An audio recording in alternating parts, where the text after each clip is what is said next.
Hello po, good morning, good morning. Ayan, update po tayo, malapit na po itong matapos. Ilang tulog na lang, malapit na siyang matapos. Bali, majority na lang po ng gagawin namin dito is yung paglilinis, pagpipintura, tsaka pag-i-install po ng mga ilang accessories na lang. Ayan po. So, bali, itong pong front extension is meron din tayong pa-drainage. Syempre, tatak ng Rayhouse Makeover yan. Then, meron din tayo ditong spandrel, metal spandrel. Tapos, pinipinturahan na rin po yung front extension ng pintura ni Lumina. Ayan po. So, naka-ready na po lahat ng pinturang gagamitin natin dyan sa wall, tsaka po sa may main door. Ayan, yung ayan po, yung kulay brown na yan. So, yung mga talsik-talsik, yung mga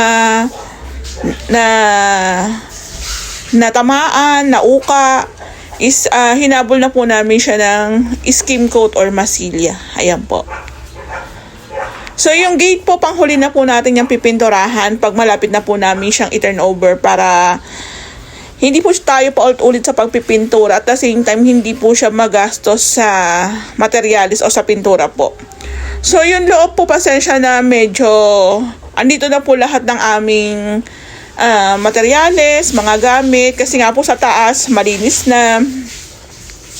So, kailangan po nandito sa loob yung aming mga materyales at baka po mawala yung mga tools, ayan. So, konti-konti na po nagkakaroon ng kulay yung ating unit, ayan po. So, meron din po tayong bar counter dito. Ayan, naka-ready na rin po yung ating mini tambol. So, bali nag-rely na lang po kami sa pinaka-sukat po ng bar counter na 40 cm po ata yan. So, yung kornisa po natin dito sa may kitchen, black din po yan. Yan. So, bali, continue yung ating pagpipintura sa ating cabinet. Ayan o, diba? Dito naman po sa taas, nalagyan na rin po siya ng baseboard paint. Oh, ang ganda na, 'di ba? Buksan natin yung ilaw dito. Ayan oh. Yung baseboard paint nga po pala, 8 cm po 'yan. Pag sa hagdanan po 8 cm. Pag dito po sa taas, 9 cm naman po 'yan. So, bali nag-install na pala si Ray ng aircon ni ma'am. Ayan. Window type lang po siya na AC. Actually, sa Lazada lang po namin siya binili. Ayan. 0.8 po siya. Saktong-sakto lang po yun sa laki ng kwarto nila ma'am. Ayan. So, bali nilalagyan na lang po ni Ray ng sealant. Tsaka ng sealant po ata yung nilalagay niya dyan. Tapos, meron din tayong breaker.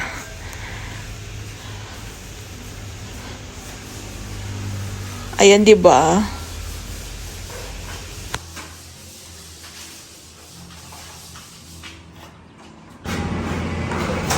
So, bali today po is ini-install na ni Ray yung ating window type na AC. So, medyo napalaki lang yung ating case, pero wala naman siyang kaso kasi ang importante dyan, yung case, yung AC natin is nakaharangan. Kumbaga, hindi siya madudukot o matatanggal ng basta-basta lang. So, pagdating ng araw naman, sabi ko nga, pag gustong palitan ng may-ari yung unit nila, yung AC nila, so, ayan, malaki pala yung ating case.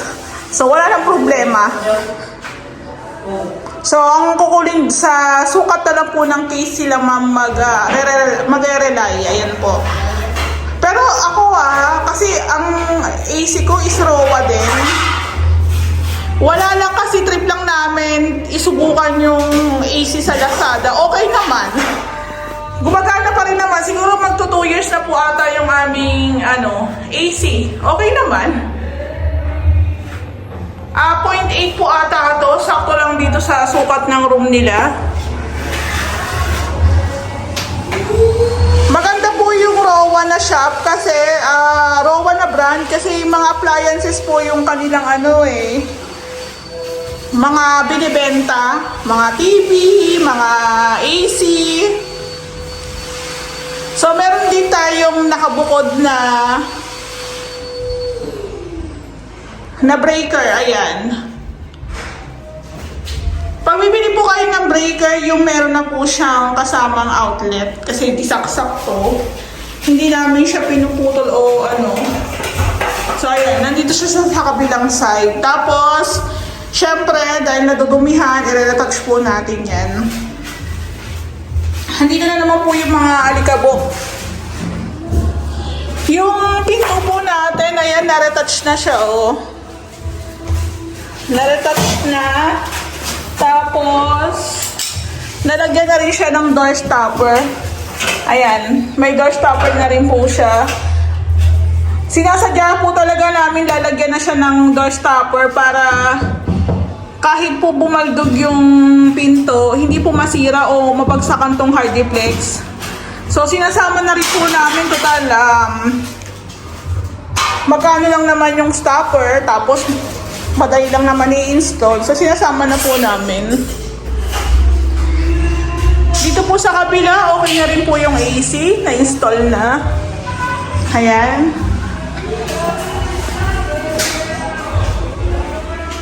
So, I think wala naman magiging problema kasi according sa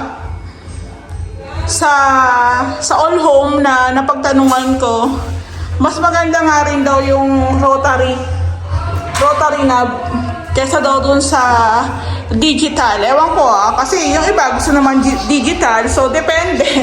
Depende pa rin siguro sa nagpapagawa. So ang kulang na lang po dito yung blinds o kaya kortina.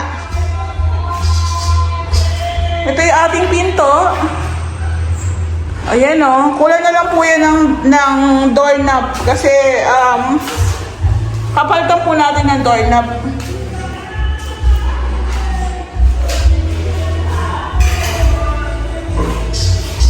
So, bali ang bintana po dito sa taas, 1, 2, 3, 4. So, ipagpapalagay si ma'am ng blinds, 5 bintana lang po kasi isa sa baba.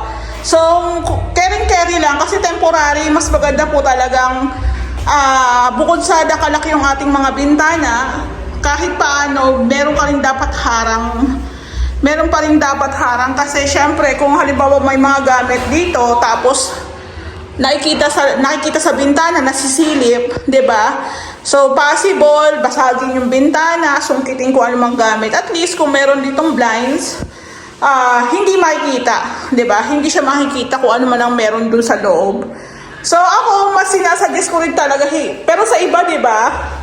Walang pake na lalagyan pa ba ng blinds o hindi na kortina kasi syempre trabaho pa yan. Pero sa amin kasi ang main goal talaga namin pag naggagawa ng unit dito sa Lumina is pagandahin ang outcome. Kaya kung mapapansin nyo, kahit mumurahin lang na Lazada lang, Shopee,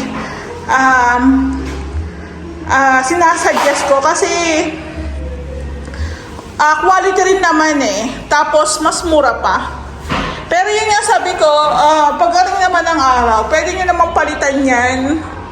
Kasi tulad nito, yung may-ari nasa ibang bansa, syempre, hindi rin naman sila makabili o makapag-decide na sila ang bibili. So ako, asikaso ko lahat to. Kaya temporarily, pwede na yung ganyan, di ba? Pero kung malalaman, kung sasabihin ko po sa Lazada to binili, doon nyo lang malalaman na sa Lazada to binili. Pero kung titingnan nyo, parang hindi, di ba? Ayun, yun yung sinasabi ko na hindi naman po kailangan sobrang mahal ng mga accessories para gumanda yung ating unit. Ayan, no? So, ang ganda na. So, pasensya na nga po pala dun sa ibang units na hindi ko po naiikutan. Gawa ng pagdating po ng hapon, umuulan. Tsaka, yun nga po, konti lang din naman yung ipapakita ko. Siguro kung medyo marami na kami nagawa, tsaka ko na po iikutan. Pero, may gawa po doon. Kaso hindi nga lang din talaga napupuntahan. Lalo na pag umuulan. Kaya pasensya na po.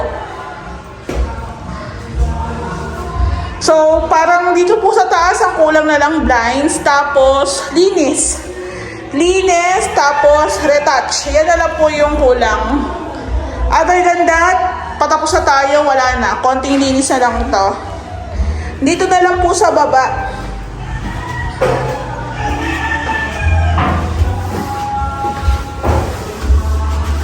Wait lang pala. So, bali dito naman po sa kitchen, continue po yung pagpipintura, pagmamasilya. So, bali ito po yung ginagamit naming pampintura. QDE po siya na Agua Gloss It. So, bali ito po is walang amoy. Wala po siyang amoy. Then, Davies po yung brand. Ayan po, Davies, baka naman po. Ayan. So, bali ito naman po yung ating bathroom. Konti-konti na rin po siyang nabibihisan kasi gawa ng nai-install na natin yung mga accessories. Ayan. So, ang bongga rin ng shower nila, ma'am. Ayan. Galing po yan sa Tile Center. Usually kasi ang mga Tile Center, meron na rin po silang binibentang mga accessories. So, doon na lang din po pumili si client. So, meron din po siyang towel rack. Ang kulang na lang po yung lavatory. Ayan. So, ang ganda na. Yung ating niche, ang ganda na, diba? Ito nga po pala is hindi pa nakakonect. So, ang ganda na ang aliwalas. Okay din po pala yung ililipat yung pinto ng CR dito banda sa may kitchen. Pero depende pa rin po sa inyo. Kung anong mas prepared nyong setup, diba? So, bali, yung mga takip na lang po yung nililinisan, pinipinturahan. So, pag natuyo na po yan, i-install na rin po yan ni Ray. So, bali, si Ray naman po is ini-install na rin po paunti-unti yung mga additional outlet. So, yung mga outlet po, kami na po yung nagpo-provide niyan. So, bumibili lang po ako sa Lazada. Kumbaga namumuhunan po muna ako, pero hindi ko po yan pinapatubuan na sobrang laki.